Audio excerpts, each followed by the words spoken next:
Bonjour à tous, j'espère que vous allez bien. On se retrouve sur cette 46e vidéo. On est toujours sur de la programmation PowerShell et nous allons aborder les modules. Donc ça va terminer une partie en tout cas de ce cours sur le chapitre de programmation PowerShell. Et on va voir un petit peu comment fonctionnent les modules, puisque c'est important bien de connaître son fonctionnement et de voir comment cela est implémenté au niveau de PowerShell. À commencer déjà aussi de savoir qu'est-ce qu'est un module. Alors un module va être très simple. Un module va rassembler un ensemble donc de commandes, ça peut être de fonctions, des variables, des fournisseurs, peu importe. Donc du code, du code à proprement parler, qui va être empaqueté ensuite et qui va pouvoir être réutilisable au niveau de nos programmes. Donc l'intérêt ensuite, c'est de pouvoir le délivrer, le distribuer, et d'autres développeurs peuvent ensuite télécharger ces modules, les utiliser, les installer et s'en servir directement dans leur programme. Au niveau de notre installation, telle qu'elle est, des modules, nous en avons déjà. On a beaucoup de modules qui sont disponibles. On en utilise d'ailleurs pas mal sans forcément le mentionner explicitement. Et on va afficher ces derniers avec, peut-être agrandir, get module, list available, comme ceci au niveau de l'argument. Et là, on va avoir l'ensemble des modules disponibles. Alors, encore une fois, moi je n'ai pas ici de module qui sera installé en plus. Donc logiquement, vous devriez avoir quelque chose assez ressemblant, en tout cas en termes de modules qu'il y a. On vous affiche généralement les différents chemins. Donc quand il y a plusieurs chemins disponibles, différents répertoires de modules possibles, fonctions. Donc là on voit PowerShell 7, j'ai tous ces modules là. On a ici ce chemin là, on a d'autres modules qui sont là, on en a encore d'autres ici. Donc vraiment, on en a beaucoup. Beaucoup de ces modules, nous avons en tout cas utilisé dans ces modules beaucoup de commandes. On a toute la partie notamment ici, NetAdapter, on a la partie TCP/IP. On a utilisé beaucoup de commandes au niveau de PowerShell qui sont inscrites finalement dans ces modules, puisque vous voyez qu'on retrouve les fameuses commandes, beaucoup qu'on a pu voir, parce qu'on en a vu vraiment énormément jusqu'à présent dans le cours, donc on les retrouve ici. Nous on va aller un peu plus loin, maintenant qu'on voit un petit peu où est-ce que ça peut être installé, donc je vais noter pour vous les commandes ici, ça me permettra de voir que j'en ai pas oublié dans ce que je dois vous donner au niveau de la vidéo. Cette commande nous permet donc de lister les différents modules que nous avons. On a possibilité, pour aller un peu plus loin, une fois par exemple qu'on a un nom de module qui nous intéresse, qu'on veut vérifier, de vérifier un petit peu le contenu, parce que là c'est vrai que en termes de vérification, les commandes exportées, bon, on va pas, c'est pas très clair, donc on va par exemple prendre le module ici, voilà, et je vais faire la commande get command, qu'on avait déjà vu, mais on peut l'utiliser là autrement, avec l'argument cette fois-ci module, et on précise le nom du module en question. Et là ça nous renvoie une liste très intéressante, qui va nous permettre justement de récupérer ici pas mal d'informations. Donc là, vous voyez que c'est un module qui est composé de fonctions, et on retrouve donc beaucoup d'entre elles qu'on a pu voir sur les vidéos précédentes. Donc on les retrouve ici. Donc très pratique de voir un petit peu comment cela est conçu. Donc c'est la première chose, en tout cas qu'on peut voir. Voilà différentes commandes qu'on peut retrouver pour vérifier un petit peu les modules qui sont présents, en tout cas qui sont disponibles sur notre système. Il va y avoir une distinction aussi entre les modules installés et, si vous voulez, les modules qui sont disponibles. D'accord ? Donc on va avoir par exemple des modules qui sont présents sur le système, après des modules qui sont utilisables, donc disponibles pour les programmes qu'on va écrire. Et on aura comme ça différentes commandes pour gérer tout ça. Principalement, les modules, en tout cas pour des raisons pratiques, alors vous avez bien sûr les modules propres à PowerShell en lui-même, natifs, donc lorsque vous installez PowerShell, surtout avec les versions récentes, vous avez tout un tas de modules qui sont bien sûr intégrés.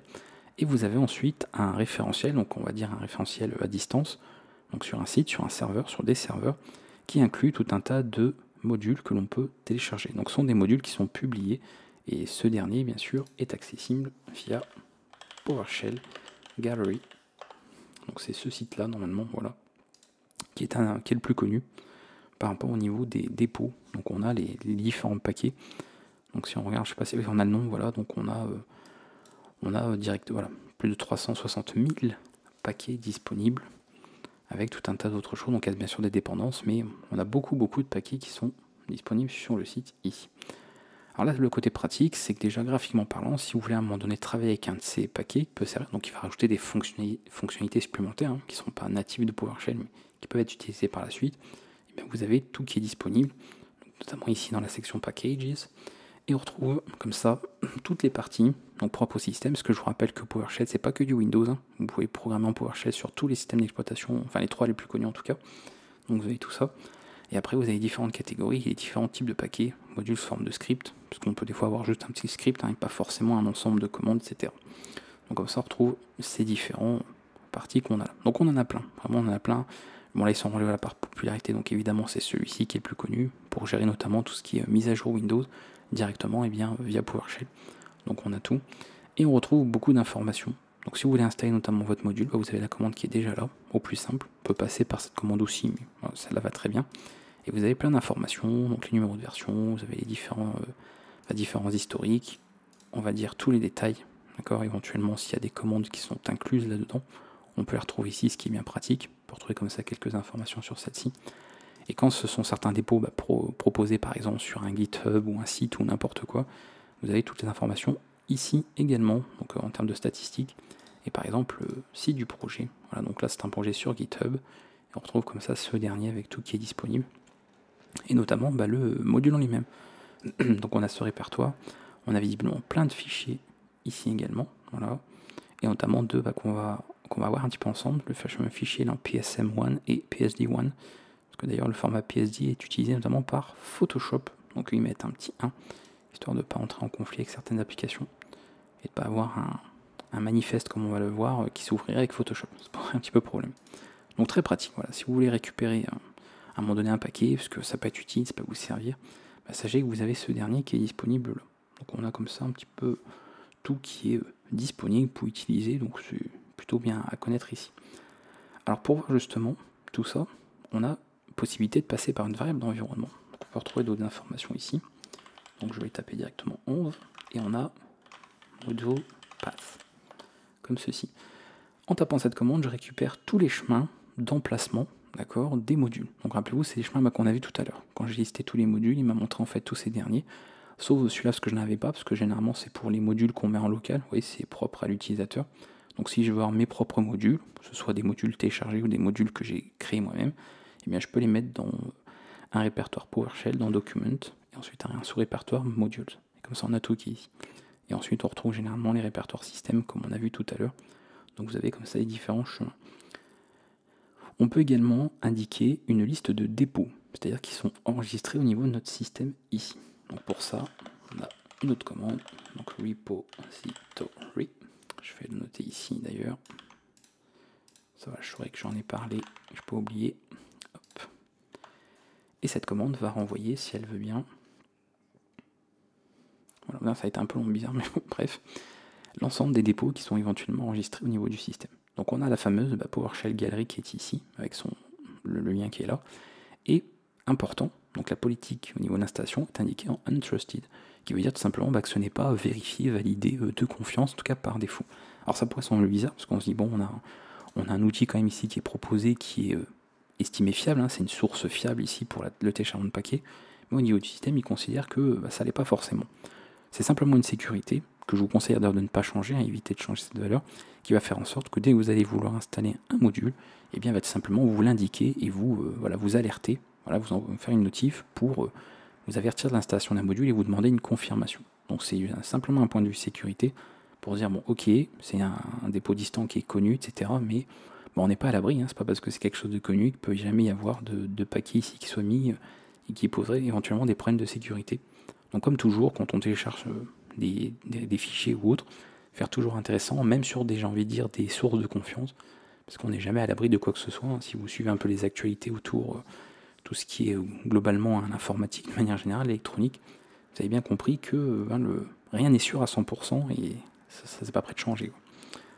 Voilà, comme ça on a ces différentes commandes en tout cas qui permettent de récupérer ces différentes informations.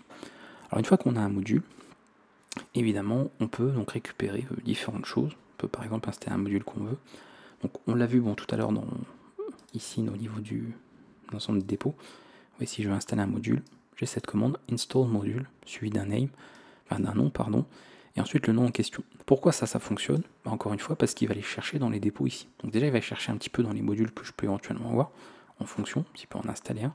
Et ensuite il va les lire dans les dépôts. Alors ceux qui sont par exemple parmi vous sur Linux ou macOS, vous connaissez, hein, quand on veut mettre un jour ou installer un logiciel, on passe par les dépôts, dépôts de Canonical ou autres, Debian, et on va automatiquement chercher les paquets sur ces derniers.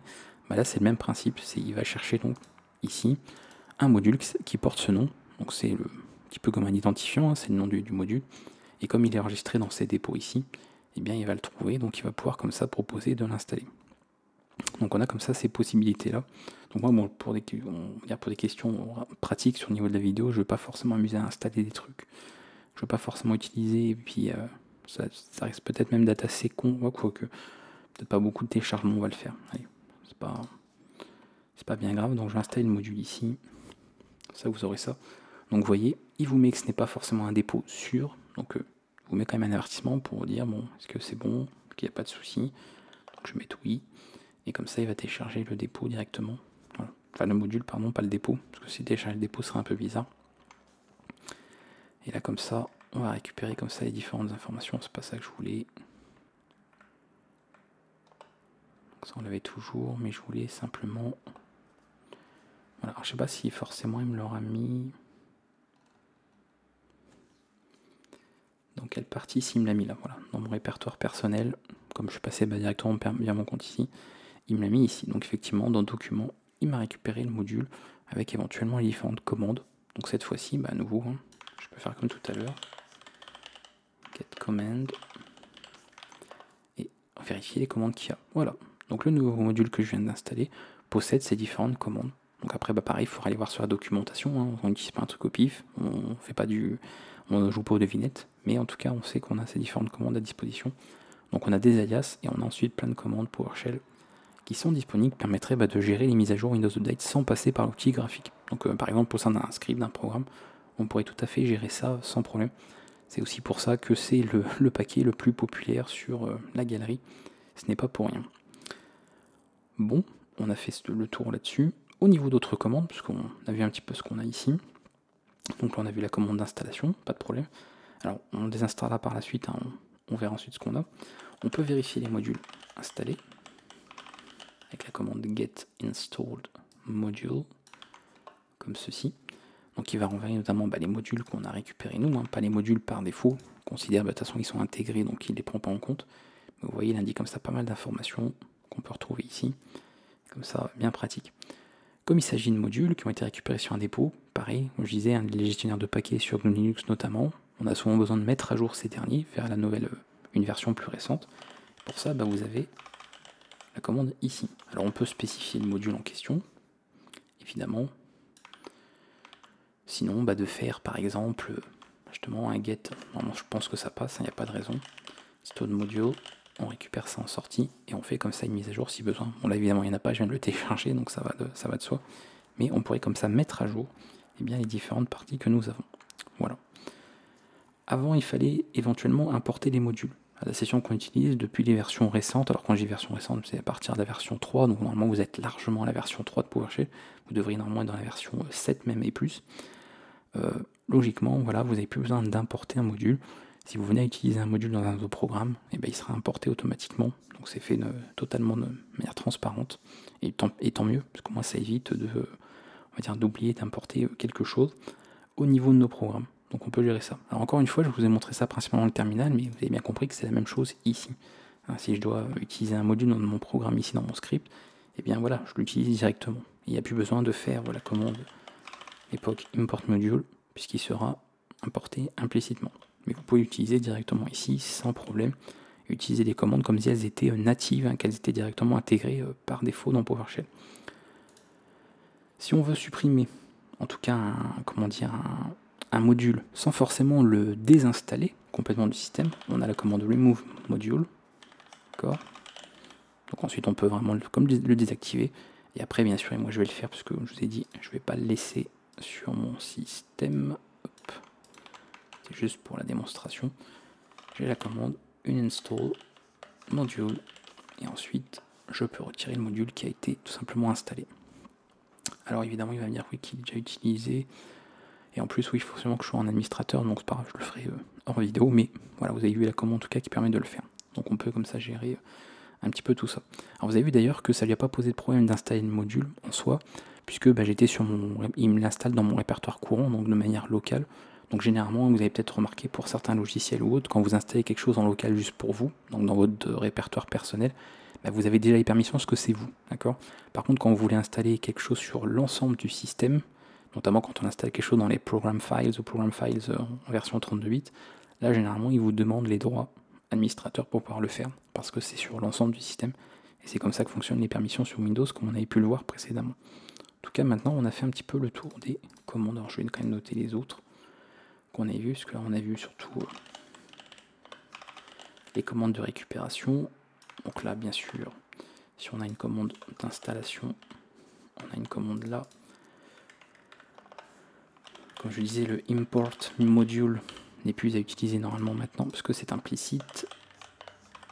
Il suffit de le retirer sans forcément le désinstaller. Et surtout,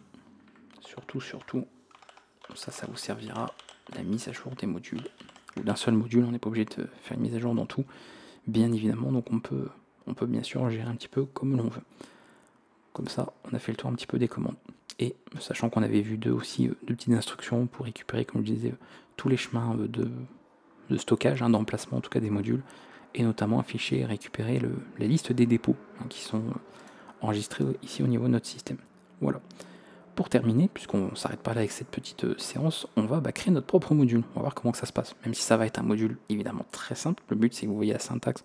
Après, vous créerez le module que vous voulez. Mais on va faire en sorte que notre petit module soit créé pour la suite. Donc ça va être très simple. Au niveau du module, on va faire ici un module composé d'une fonction. Donc on va pas faire plus que ça. La fameuse fonction de la dernière fois, qui est juste incroyable. Voilà, print message. Avec ici, alors je vais faire simple, je ne vais pas écrire quelque chose de très complet. Voilà, comme ceci. Vraiment, on reste au plus simple. On a notre fonction. On va faire en sorte ensuite d'exporter ce dernier comme faisant justement partie des modules que nous avons. Et pour cela, donc généralement à la fin, ici, vous allez utiliser, donc c'est une autre commande que l'on voit, export module member. Et là, bon, moi j'ai qu'une fonction, donc je n'ai pas besoin de spécifier d'alias root, je ne veux pas créer de façon d'alias. Donc je dis, voilà, j'exporte cette fonction comme étant cette fois-ci un module. Et à partir de là, ça fera partie d'un module. Alors normalement, un module, vous l'avez remarqué quand on avait vu le code source ici, je peux vous montrer rapidement. On va avoir un répertoire, surtout si vous voulez par la suite le déployer et le distribuer. Vous voyez le répertoire, donc qui porte bien le même nom, très important. On peut avoir, bon, évidemment, après plusieurs fichiers en fonction, mais on a le fichier du module, donc je peux vous montrer rapidement, c'est ça. Donc vous voyez que c'est là-dedans qu'on a le module, il doit y avoir un export, voilà, il est là de toute façon. Le export module member, donc il est ici, pour l'ensemble des commandes qu'il y a. Après bon là c'est un module un peu particulier, mais voilà, on a l'information qui est ici. Et ensuite on a un fichier là, le PSD1, qui est un manifeste, et je vais vous montrer rapidement comment faire ça aussi. Il permet notamment de générer les informations du module, tout simplement. C'est un petit peu le fichier de configuration qu'on peut retrouver sur certains modules, par exemple en JavaScript ou autre. Il permet d'indiquer un petit peu toutes les informations que nous avons. Donc là, petit module simple, comme ça après on peut l'utiliser, après on peut l'installer, bref on peut travailler avec comme n'importe quel module. Et on va faire son manifeste. Alors ici, pas besoin de le créer à la main, on pourrait, mais franchement s'il n'y a pas besoin de le faire, on a des outils pour créer ça automatiquement, à savoir la commande new module manifest, qui va permettre de générer le fichier. On va mettre les informations principales, donc le path, c'est l'endroit où on va faire le fichier en question, donc moi bon c'est ici, donc je vais directement l'appeler par le nom de mon module. Donc là, le nom du module, il faudrait peut-être avoir un nom, on va mettre test, voilà, il faut aller très chercher loin, et PSD1. Et ensuite, on peut indiquer plein d'autres informations, par exemple l'auteur, voilà. On peut indiquer la version du module, 1.0, etc. Je valide, c'est assez rapide parce que c'est censé la génération d'un fichier texte, et nous avons notre fichier qui a été fait et qui possède plein d'autres informations. Donc on a ici une table de hachage, mais de toute façon on reviendra là-dessus, et on a comme ça toutes les informations. Donc on a pu écrire des informations éventuellement en plus. Voilà, donc mon compagnie on pouvait le mettre mais je ne l'ai pas indiqué. Vous pouvez bien sûr indiquer un copyright si vous voulez changer, vous avez une licence par exemple indiquée, et vous voyez vous avez plein d'autres informations. Donc tout ça, ça peut être précisé, vous avez des arguments au niveau de la commande que je vous ai montré juste avant, vous pouvez mettre une description, si vous voulez préciser en fait quel est le terminal que vous utilisez, etc., etc. La version de PowerShell aussi qui est requise, ça peut être important parce que des fois, si votre module utilise des commandes qui n'existaient pas sur une version plus ancienne, c'est bien de spécifier la version de PowerShell minimale requise pour votre module, et ainsi de suite. Si vous utilisez certains outils de .NET, pareil, de préciser bien la version de .NET requise, etc., etc. On a pas mal de choses. Après, des fonctions exportées, on pourrait directement les indiquer ici. Donc moi, par exemple, de mettre celle-ci, Si je veux pas faire l'export ici, ça peut être pas mal d'indiquer. Alors je crois que normalement c'est dans des doubles guillemets. Donc on peut indiquer comme ça les différentes informations. Et après, vous voyez, en fonction de ce que vous avez besoin, des variables, des alias, etc. S'il y a besoin donc d'avoir des informations ici à prendre en compte. Mais au moins, on a généré cet outil, on n'a pas eu besoin de le faire nous-mêmes. Donc, ceux qui vont revenir le plus souvent, en tout cas qui vont pas mal vous servir, outre les, bien sûr, données, mais plus en termes d'informations. Donc, c'est le company name, je note là vite fait, parce que vous êtes par exemple une entreprise, le copyright, parce que généralement on fournit, on attache une licence un petit peu à ça, une description, donc c'est un petit peu ce qu'on retrouvait, je crois, tout à l'heure, on l'avait vu. Semble. Ah, mais je l'ai plus, oui, dans. Je vais plus l'avoir dans la liste. Bon, c'est pas grave. Mais il y avait, oui, une description, si on veut indiquer, eh bien, effectivement, ce que propose le module. Le .NET Framework pour la version à préciser. Éventuellement, les dépendances. Si on a des modules qui sont nécessaires. Et là, on a un tableau. Donc, pareil, on abordera les tableaux de toute façon par la suite. Donc un tableau d'objets, donc un tableau de modules. Voilà, si votre module utilise d'autres modules, bah évidemment c'est bien que ça fasse partie des dépendances pour que ça puisse fonctionner comme il faut. Et on peut avoir notamment, alors je vais laisser ça. Aussi, si vous avez par exemple des notes de mise à jour, donc indiquer à chaque mise à jour qu'est-ce qu'il y a eu comme changement. Donc vous avez normalement voilà, des notes de mise à jour sous forme textuelle. Et vous pouvez comme ça indiquer à chaque mise à jour, eh bien, qu'est-ce qu'il y a comme nouveauté. Donc ce sont voilà, des différents arguments, différentes informations intéressantes qui peuvent vous servir au niveau du manifeste, en tout cas au niveau de votre module. C'est ce qui terminera cette séance sur les modules. Donc vous voyez, il y avait quand même pas mal de choses nouvelles à voir, pour voir un petit peu comment tout cela fonctionne. On a vu beaucoup de commandes surtout. Comme d'habitude, de toute façon, vous avez dans la description de la vidéo le lien vers la ressource sur mon GitHub qui vous fournit donc le tableau complet de toutes les commandes qu'on a vues sur la playlist et qui s'agrandit encore et qui va encore continuer de s'agrandir parce qu'on est loin d'avoir fait le tour un petit peu de toutes les commandes qu'on va voir. Mais au moins, à ce stade, nous avons fini cette première partie, on va dire, du chapitre de programmation PowerShell. Donc on a vu tous les concepts élémentaires de programmation, principaux en tout cas. On a vu, pour terminer, comment gérer les erreurs, comment fonctionne donc gérer les modules et comment créer nos propres modules aussi. Ça, vous voyez un petit peu comment ça fonctionne. Et on va pouvoir passer par là à la seconde partie. Donc on va maintenant aborder effectivement les structures de données, les tableaux, les chaînes. On va revenir un peu là-dessus et voir un peu toutes les fonctionnalités finalement que propose PowerShell pour tous ces types de données qu'on va pouvoir manipuler dans nos programmes. A bientôt, si vous avez des questions, posez-les en commentaire et on se retrouve pour la suite.